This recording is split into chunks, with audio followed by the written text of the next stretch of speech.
Hello guys, magandang gabi sa lahat. For today's video ay ipapakita ko sa inyo kung papaano po ang direct sowing ng lettuce seeds. So susubukan po natin na mag-sow or magtanim, magpunla ng lettuce seeds na walang gamit na coco-peat.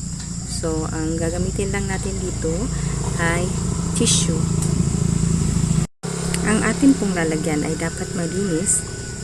At saka, yung tissue na ilalagay natin ay babasain po natin ng tubig. So, para madali lang po siyang mabasa, pwedeng gamitin natin ng spray. Ito pong tubig ang magbibigay ng moist sa ating mga seeds para sila po ay tumubo. Ang seeds pala na gagamitin ko dito ay yung mga pelletized na seeds kasi ma-ensure mo talaga na quality po yung mga seeds na pelletized. At halos 100% po nito